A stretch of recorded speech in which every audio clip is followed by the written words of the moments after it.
12 ni umubare wo gutoranya kwera, 12 ku bana ba Yakobo, 12 ku masoko, 12 ku mitsima, 12 ku mapfizi, 12 ku bagabo, 12 ku mabuye, 12 ku batasi, 12 ku bishushanyo by'intare, 12 ku ntumwa 12, 12 ku ntoga 12, 12 kuri regioni 12, 12 Yesu yamenyekanye afite imyaka 12, 12 amarembo 12, 12 abamarayika 12, 12 amyaragarita 10. Irembo rya mbere, irembo ryitwa irembo ry'intama. Hari irembo rya kabiri, irembo ryitwa irembo ry'amafi, irembo rya kera. Irembo rya kane ryari irembo ryo mu gikombe. Irembo rya gatanu ryari irembo ry'imyanda. Irembo rya gatandatu ryari irembo ry'amasoko. Irembo rya karindwi ryari irembo ry'amazi. Irembo rya munani ryari irembo ry'amafarashi. Irembo rya cyenda ryari irembo ry'iburasirazuba. Irembo rya 10 ryari irembo ryitwa Hamifukadi. Irembo rya 11 ryari irembo ry'intama rya kabiri. Irembo riheruka ryari irembo ry'ikiyoka. Gusenga everyday, gusenga buri munsi. Nusenga uzanesha, nunanigwa gusenga uzaneshwa. Senga kakwihebura kandi reka kurira, yayindi yatura rataro bijyanyene. Reka kwihebura kandi reka kurira, yayindi yahungana ana bijyanyene.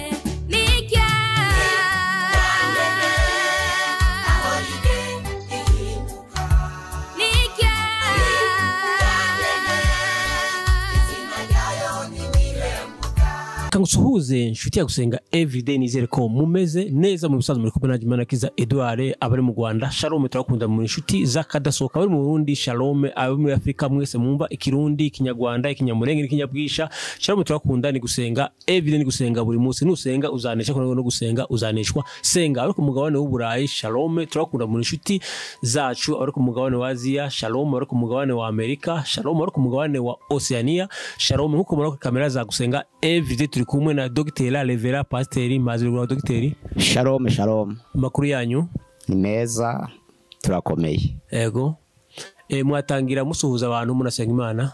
Ni karibu kuri channel ya gusenga everyday, abo tugezaho ibiganiro tukabisangiza abandi kugira ngo twamamaze ubutumwa bwiza. Ni karibu uyu munsi wa none.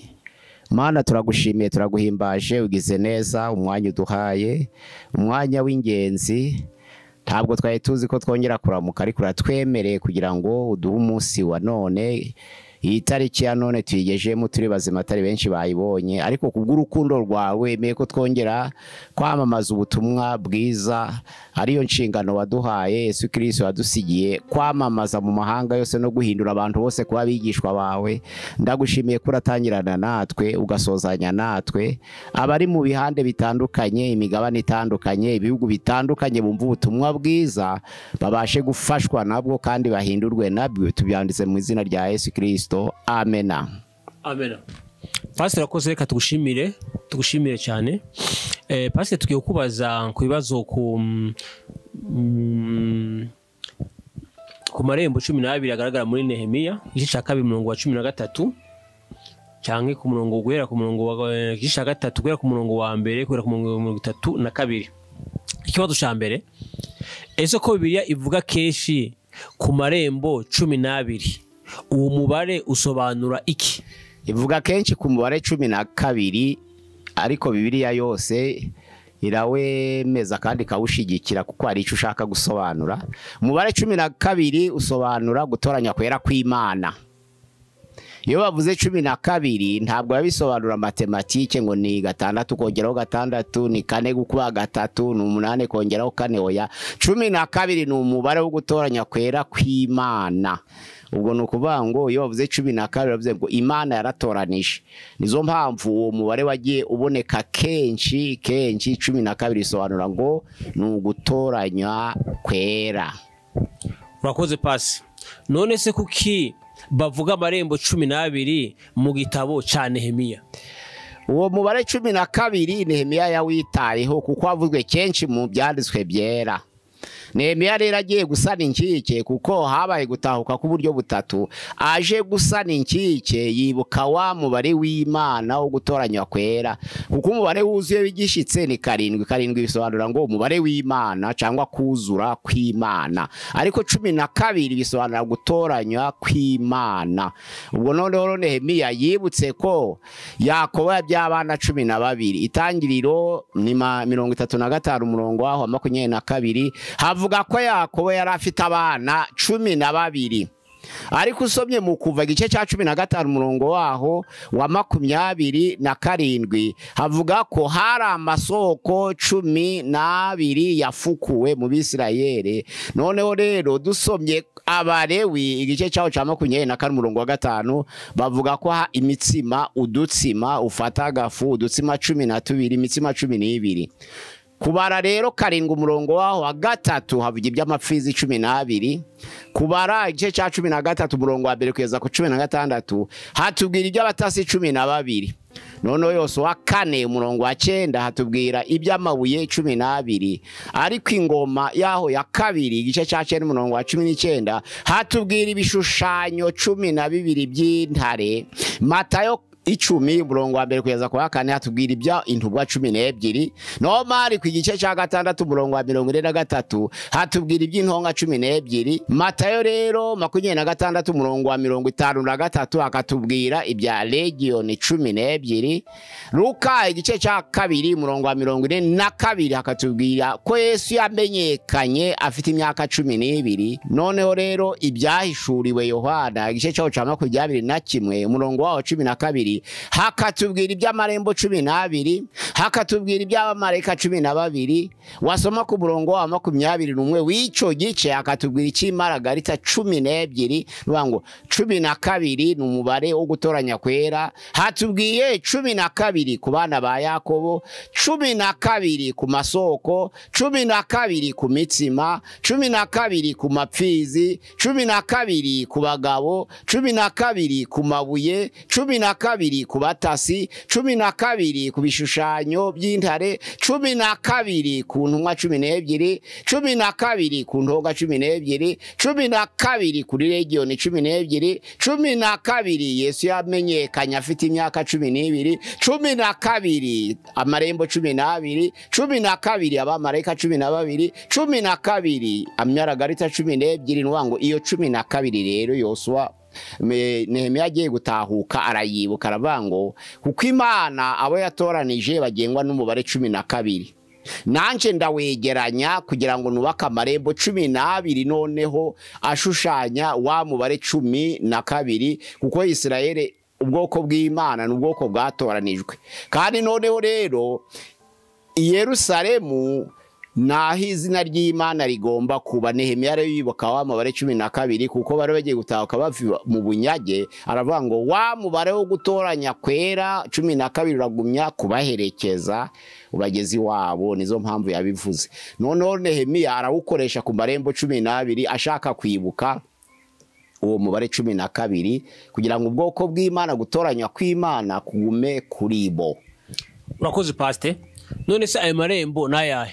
Ayo marembo 12 hari irembo rya mbere, irembo ryitwa irembo ry'intama. Hari irembo rya kabiri, irembo ryitwa irembo ry'amafi. Hari irembo rya gatatu, hari irembo ryitwa irembo rya kera. Irembo rya kane ryari irembo ryo mu gikombe. Irembo rya gatanu ryari irembo ry'imyanda. Irembo rya gatandatu ryari irembo ry'amasoko. Irembo rya karindwi ryari irembo ry'amazi. Irembo rya munani ryari irembo ry'amafarashi. Irembo rya 9 ryari irembo ry'iburasirazuba. Irembo rya 10 ryari irembo ryitwa Hamifukadi. Irembo rya 11 ryari irembo ry'intama rya kabiri. Noneho irembo riheruka ryari irembo ry'ikiyoka. Ayo marembo yose rero yarazeguje Yerusalemu avuga iby'ubuzima bwose bw'abayuda. Kandi Imana ingoma ya kabiri igice cya 6 umurongo wa 6 hari havuga uko Imana imaze gutoranya umuryango wayo Isirayeli yatoranije noneho Yerusalemu nk'umurwa wera. Imaze gutoranya uwo murwa wera Nehemiya none ashaka kuwubakisha kusanisha amarembo 12 agana muri urwo murwa kugira ngo bigaragaze ko hatoranijwe. Irembo rya mbere rero ryari irembo ry'intama, bisobanura ngo irembo ryo gukiranuka. Irembo rya kabiri bitaga irembo ry'amafi, ryari irembo ryo kwamamaza ubutumwa bwiza, ruvuga ngo kumenyekanisha Imana mu mahanga. Abisirayeli batoranijwe nk'ishanga ryera, noneho abantu bazabera Uwiteka amaronko. Kuko natwe muri Isezerano Risha turi ubwoko bwatoranijwe, turi abatambyi b'ubwami, turi ishanga ryera, kugira ngo twamamaze ishimwe n'uvuga ngo ubutumwa bwiza bw'Imana yaduhamagaye ikadukura mu mwijima ikatugeza mu muco wayo witangaza, kugira ngo twamamaze iryo shimwe ubutumwa bwiza. Na Isirayeli rero irembo ry'amafi ryashushanyaga kwa ari ubwoko bwatoranijwe ariko bugomba kumenyekanisha Imana mu mahanga.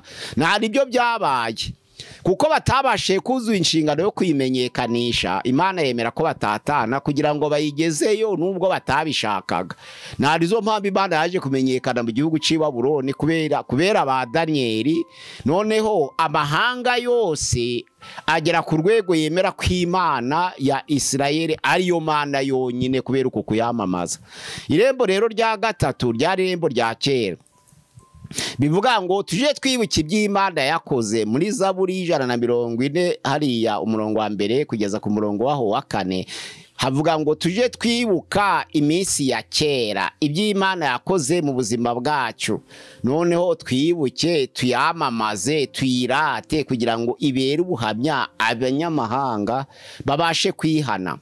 Irembo rya kane rero bitaga irembo ry'imyanda, ni irembo ryashushanyaga ko abantu mbere yo kugira ngo begere Imana bagomba d'abord kuba biyejeje. Irembo ry'imyanda bagomba kuba biyejeje, kandi kwezwa gusaba ibintu byinshi, kuko kwezwa gusaba kugumana n'Imana uri mu masengesho, kwezwa bisaba kugumana n'Imana uri mu ijambo ryayo, kwezwa bisaba kugumana n'Imana uri mu rukundo hamwe n'abera. Kuguma mu ijambo ry'Imana, kuguma mu masengesho, kugumana n'abera byerekana ko umuntu yegereye Imana. Nizo ngingo zigize kwezwa.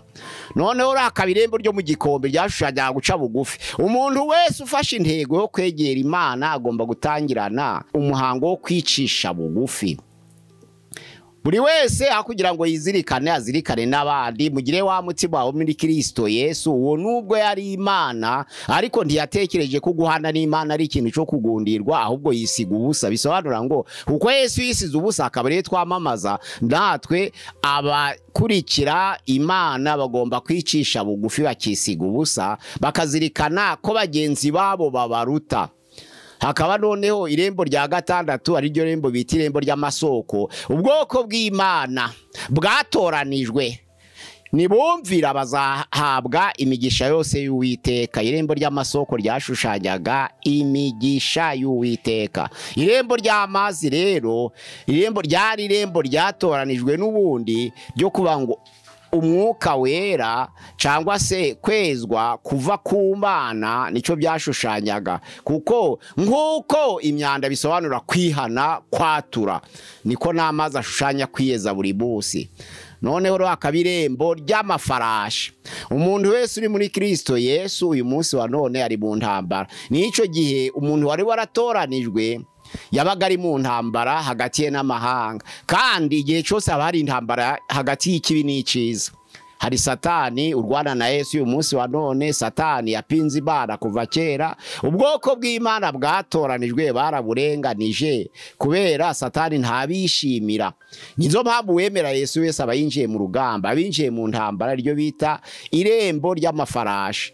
Ubundi mu Bakorinto ba mbere igice cya 9 umurongo wa 25 kwiza 27 haravuga ngo umuntu wese urushanwa yirinda muri byose. Abandi bagenzereza batyo kugira ngo bahabwe ikamba ryangirika, ariko twe tugenzereza batyo kugira ngo duhabwe ikamba ritangirika. Nuko rero turakurikira, ntabwo dusa n'abataza aho baja, dukubitana ibipfunsi, ntabwo dusa n'abahusha, tubabaza imibiri yacu tuyikoresha uburetwa kugira ngo ahari tutazabwiriza benshi tukazaboneka ku iherezo y'igihe ko tutemewe. Niko amagambo Paulo yandikiye Abakorinto ba mbere avuga. Ayo magambo rero yerekana ko ubwoko bw'Imana igihe cyose baba buri mu ntambara. ariko irembo rya cenda rivuga ngo ni irembo ry'iburasirazuba, ni irembo ry'iyerekwa. Umuntu wese wemeye wakiriye Yesu Kristo akamenya Imana agomba kugendera mu iyerekwa, akamenya ibyo Imana ishaka. Habaga kwerekwa kw'abahanuzi, iyo yari inzira y'itumanaho Imana yatoranije mu nzira 7 zivugwa. Kuko avuga inzira yo kubonekerwa, akavuga inzira yo kurota, hariho n'inzira nono yo kwerekwa. Iyo nzira yo kwerekwa umuntu wese wakurikiye Imana agomba kurangwa n'iyo nzira, niyo yashushanyaga irembo rya 9, ni irembo ryo kwerekwa. Irembo rya 10 ryitwa Hamifukadi, abantu bakurikiye Imana bakayimenya bagomba kurangwa n'imirimo myiza yo gukiranuka. Imirimo yonyine niyo izaherekeza abera. Abo mukundana ntibaguherekeza, haba mu rugendo rukomeye, haba ndetse no mu rupfu. Ariko imirimo yo gukiranuka umuntu yakoze ari mu mubiri izamuherekeza, izamugeza no mu rupfu, ndetse azazukana nayo, kuko niyo azahererwa ingororano.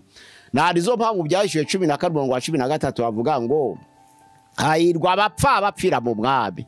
Umwuka yaravanguye ngo baruhuke imihati yabo, kuko imirimo yabijanye nabo ibaherekeje, niherekeza umuntu. Hamifukadi rero ishushanya imirimo yo gukiranuka y'abera bakora. Hakaba n'irembo noneho ry'intama, haba irembo ry'intama rishushanya gukiranuka, ariko hari n'irembo ry'intama rishushanya igitambo n'umubabaro. Umwana w'intama, igitambo n'umubabaro, ni irembo rya 11 ryitwa irembo ry'intama. Irya mbere ni irembo ry'intama rishushanya gukiranuka, ariko irindi rembo ry'intama rivuga igitambo n'umubabaro riri kuri 11. Irembo riheruka rero ni irembo ry'ikiyoka, ku batazihana ni irembo ryo kurimbuka. Abatazemera Yesu Kristo nk'umwami nabo kurimbuka nta kindi, niryo rembo ry'ikiyoka yerekanye ku nkike z'i Yerusalemu, kuko yarashinzwe umurimo wo gusana inkike. Urakoze Pastor, watubwiye ko batahutse mu bice bitatu. Ese Nehemiya ari mu gice cya kangahe? Igice cya mbere cyari cya Zorobabeli, cyatahukanye n'ibihumbi 42. Igice cya kabiri cyari igice cyazanye na Ezira ibihumbi 16. Igice giheruka none byatahukanye nacyo cyari igice cya gatatu gigize ibihumbi 11. Nibo bari bazanywe n'umurava n'ishaka ryo kugira ngo basane inkike, kuko amaze kumva amakuru ko yabo hasenyutse byaramubabaje, agaragaza umubabaro. Ariko abantu bose bamushigikiye ko bagomba kugira ishaka ryo gusana inkike, bakamuherekeza, bari ibihumbi 11. Ni ku cyiciro cya gatatu rero cyo kubatahutse ku Bayuda. Ubwo batahutse mu byiciro bitatu: Zorobabeli, Ezira na Nehemiya. Urakoze Pastor, tubwire irembo rya mbere ryashushanyaga. Irembo rya mbere ryo gukiranuka rero kubegera Imana ni irembo ry'ingenzi cyane, ni irembo ry'ingenzi cyane, kandi rifite akamaro no mu buzima bwa gikristo bwa none. Kuko gukiranuka usonye muri iyo bigice cyaho cya 2:3 havuga ko iryo jambo risobanura kwirinda ibibi.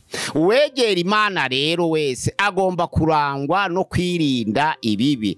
Nizo mpamvu ijambo ry'Imana rivuga ngo wambone umukiranutsi wanje Yobu, kwari umukiranutsi utunganye, wubaha Imana, wirinda ibibi. Nubu nubwo yagaragaje gukiranuka kwe, nubu nubwo wanteye kumugirira nabi muhoragatse, ni ijambo ryaturutse mu kanwa k'Uwiteka arata Yobu. Gukiranuka rero ni ikintu gituma wegera Imana. Kindi umuntu akiranuka, agakiranuka mu gato no kugakome no kukoroheje, agato no kugakomeye, Imana iramwegera. Nkuko muri Luka 16:10 havuga ngo ukiranuka kukoroheje abakiranuka no kugakomeye, ukiranirwa kugakomeye abakiraniwe no kukoroheje. Nukuvuga ngo iyo ukiranuka hose nibwo ubasha kwegera Imana. Nizo mpamvu Yobu wagaragaje gukiranuka, Imana yaramwishimiye, kandi urebye gukiranuka kwe kwatumye Imana imushumbusha ibyo yari afite byose byari byaraguye mu gihombo kubera gukiranuka kwe. Ukiranuka rero ntabwo Imana imuhana, kuko gukiranuka ni imbuto y'umwuka.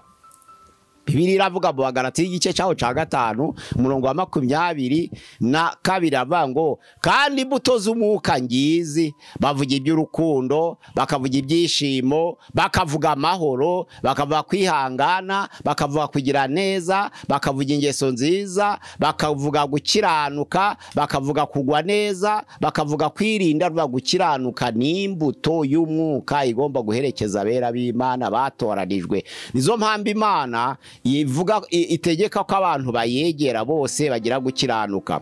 Gukiranuka rero hariya muri Zaburi yaho ya 37 ku murongo wa 35 havuga ko umuntu ukiranuka ntabwo Imana yegera imuhana na hato.